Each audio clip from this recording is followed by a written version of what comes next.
नमस्कार, मैं एस्ट्रोलॉजर सचिन स्वागत और अभिनंदन करता हूँ अपने सभी प्रिय दर्शकों का।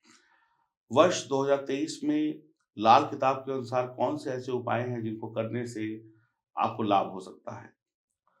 देखिए, लाल किताब में जो उपाय बताए जाते हैं उनके रिजल्ट जल्दी मिलते हैं और बाकी जो उपाय होते हैं उनके भी रिजल्ट मिलते हैं, लेकिन इंस्टेंट रिजल्ट आजकल जो है ना, जल्दी चाहिए तो लाल किताब के उपाय करिए, लेकिन सही तरीके से करिए। तो आइए किन उपायों से साल 2023 को हम बेहतर बना सकते हैं, जानते हैं। नया साल जल्दी शुरू होने वाला है। बहुत सारी कैलकुलेशन हो रही होंगी लोगों की कि क्या होगा, कैसे होगा? ये साल केतु का है।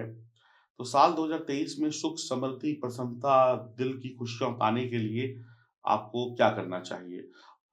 ये मैं आपको बताऊँगा। तो ज्योतिष जो है, उसमें लाल किताब का बहुत बड़ा महत्व है। लाल किताब के जो उपाय होते हैं, इनको आप अ, अधिकतर उपाय, ज़्यादातर उपाय सूरज की रोशनी में कर सकते हैं, दिन में कर सकते हैं। और कुछ उपाय ज़मीन में गाड़ने की कुछ चीज़ों को ज़मीन में गाड़ने के होते हैं, कुछ उपाय दान के होते हैं, कुछ उपाय पानी में बहाने के होते हैं। और 1 दिन में 1 उपाय करना चाहिए, यानी 1 उपाय करने के बाद कम से कम 24 घंटे का गैप आप रखें दूसरे उपाय में। अगर आप बीमार हैं, तो आपके लिए आपके खून के रिश्ते वाला कोई दूसरा व्यक्ति आपके लिए उपाय कर सकता है। आप छोटे बच्चे हैं, तो आपके माता-पिता आपके लिए उपाय कर सकते हैं, खासकर पिता करें तो ज़्यादा अच्छा है। जिनका खून से रिश्ता है, चाचा भी कर सकते हैं, भाई भी कर सकता है। लेकिन कुछ कंडीशंस हैं, मतलब आप स्वस्थ हैं, प घर पे बैठ के टीवी देख रहे हैं और बोलें कि मेरा उपाय कोई और कराए, तो ऐसे नहीं चलेगा। बीमार हैं, कोई दिक्कत है, तो आपके खून के रिश्ते वाला कर सकता है। कुछ उपायों में बहुत सावधानी रखनी होती है। अधिकतर लोग जैसे कोई चीज़ पानी में बहाने को दी जाती है, तो लोग पानी में नहीं जा पाते, नहर या नदी में, तो लोग पुल के ऊपर से ऐसे फेंक देते हैं। इस उपाय का कोई असर नहीं होगा। ये फेंकना, फेंकाना, ये सब बेकार की चीज़ें हैं। कुछ लोग को हम बोलते हैं जैसे आप चने की दाल बहा दीजिए, तो लोग पूरा 1 किलो का पैकेट पानी में फेंक देते हैं, इससे भी कोई लाभ नहीं होगा। चने की दाल बहाइए, उसकी जो पॉलीथीन वगैरह है, वो सब आप कूड़े में डालिए। आइए, ये तो कुछ नियम मैंने आपको बताया। जब आपकी जन्म कुंडली देखी जाए और आपको कोई एस्ट्रोलॉजर बताए, ये उपाय सूरज ढलने के बाद करना है, तभी उस उपाय को सूरज ढलने के बाद करिएगा, बात नहीं तो दिन में ही उपाय करिएगा। तो ये साल जो है 2023 ये केतु का साल है। इस साल में शनि का परिवर्तन है, गुरु का परिवर्तन है, राहु का परिवर्तन है, केतु का परिवर्तन है, बड़े-बड़े ग्रहों का परिवर्तन है।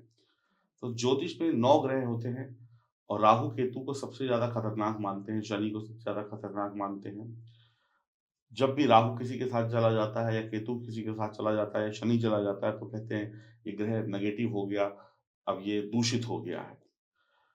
तो राहु और केतु जब नेगेटिव हो जाते हैं तो अपना बुरा असर दिखाने लगते हैं, फिर समस्याएँ आती हैं। तो राहु और केतु को अच्छा रखने के लिए साल 2023 में आप लोग दोरंगा पत्थर पहनें, काले और सफ़ेद रंग का पत्थर, जैसे दोरंगा पत्थर या काला और सफ़ेद रंग का कंबल। जैसे आप वो देखते हैं शतरंज, शतरंज काले और सफ़ेद रंग की होती है, वैसे काले और सफ़ेद रंग का कंबल किसी गरीब व्यक्ति को या किसी धर्म स्थान पर दान दें। आप चाहें तो कोई काले सफ़ेद रंग की चद्दर भी दे सकते हैं। इससे राहु केतु को शांत किया जा सकता है। साथ ही साथ अन्य ग्रह भी शुभ परिणाम देने लगते हैं। दूसरा उपाय क्या है? आप पूरे वर्ष 1-2 काम करते रहें। जैसे कुछ पेड़ लगाएँ साल में, पीपल का पेड़ लगाएँ, बरगद का पेड़ लगाएँ, नीम का पेड़ लगाएँ, शमी का प पेड़ पेड़ लगाएँ, बेलपत्र, बिल्व पत्र का पेड़ लगाएँ। तो इन सब आम का पेड़ लगाएँ। ये आपको अपने घर में नहीं लगाने हैं, ये पेड़ आप किसी खाली जगह पे लगाएँ, पार्क में लगाएँ, किसी मैदान में लगाएँ, श्मशान घाट में लगाएँ, मंदिर में लगाएँ। तो लगाना तो बहुत सरल काम है, उसकी सेवा करना मुश्किल काम है, वो बड़ा भी होना चाहिए, पानी दें, खाद दें, गाय-बकरी से बचाएँ। तो ऐसे सार्वजनिक जगहों पे वृक्ष लगाएँ जिसका फल आने वाले वक़्त में आम जनता को मिले। जब वो बड़े हो जाएँगे तो फल भी खाएँगे, छाया भी खाएँगे। तो ऐसा करने से आपके जीवन में कभी दरिद्रता और दुर्भाग्य नहीं आता है और सभी ग्रह अपना शुभ परिणाम देते हैं। तो पेड़ लगाइए, जो मैंने आपको पेड़ बताए, लेकिन ये घर में नहीं, घर में शमी का वृक्ष लग जाता है, नीम का भी कई बार लगाने को हम बोलते हैं, लेकिन ब किसी मैदान में लगाएँ, बहुत सारी जगह है जहाँ पर पेड़ लगाए जा सकते हैं। सेवा करिए।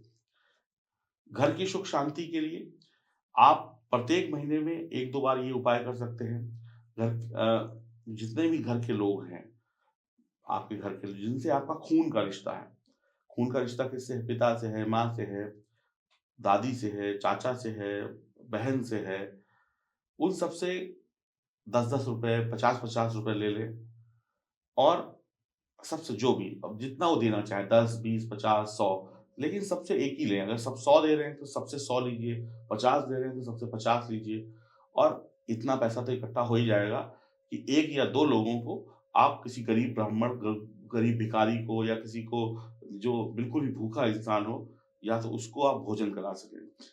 घर में 4 भी लोग हुए तो अगर 50-50 रुपए भी आए तो 200 रुपए में 2 आदमी एक टाइम का भोजन तो कर ही सकते हैं मेरे हिसाब से, ठीक है?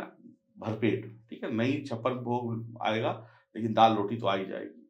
तो सबसे पैसे इकट्ठे कर लें जिनसे आपका खून का रिश्ता है और किसी भिखारी को, किसी ज़रूरतमंद को भोजन करा दें। 1 को कराएँ या 2 को कराएँ, इससे फ़र्क नहीं पड़ता है। अगर भोजन के लिए पैसे इकट्ठे नहीं होते तो 1 किलो आटा ही लेके दे दें। मान लीजिए 10-10 रुपए सबने दिए, 50 रुपए हुए, तो 1 किलो आटा आ जाएगा, 1 किलो चावल आ जाएगा। अगर नहीं कोई दे रहा है, 5-5 रुपया भी दे रहा है, तो भी थोड़ा अनाज लेके किसी गरीब को दे दें, नहीं तो पशु-पक्षियों को खिला दें। ऐसा भी कर सकते हैं। तो आपके घर में टेंशन खत्म रहेगी, एकदम टेंशन फ्री आपका घर का माहौल रहेगा और सभी लोग जो-जो लोग पार्टिसिपेट करेंगे, उनका भाग्य अच्छा रहेगा। अब घर में बीमारियाँ लगी रहती हैं, तो बीमारियों को सही करने के लिए आपको क्या करना है कि हनुमान जी की आराधना करते रहें, हर मंगल शनिवार को तो करें ही करें और हनुमान जी की जो प्रतिमा होती है, उसमें चमेली का तेल और सिंदूर मिलाकर उनको चोला चढ़ाएँ।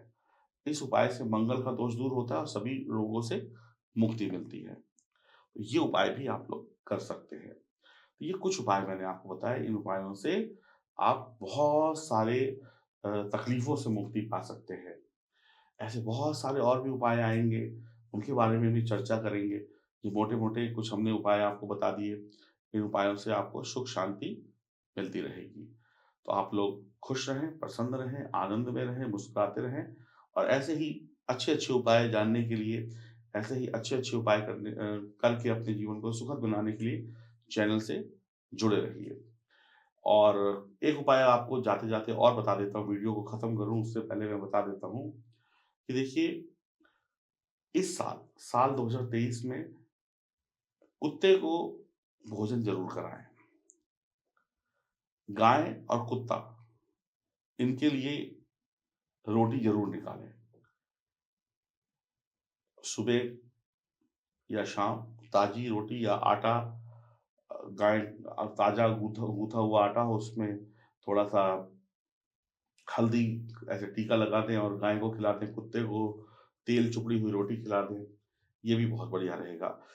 अब देखिए उपाय किस तरीके से काम करते हैं, अगर आप शनिवार वाले दिन बेसन पकौड़े किससे तले जाते हैं? बेसन से तले जाते हैं। अब सब्ज़ी कोई भी हो, आलू का पकौड़ा, गोभी का पकौड़ा, तेल में तलें और लोगों को खिलाएँ, प्रसाद चढ़ाएँ। तो वो भी आपको शनि संबंधित, राहु संबंधित जो पीड़ा होती है उससे मुक्ति मिल सकती है।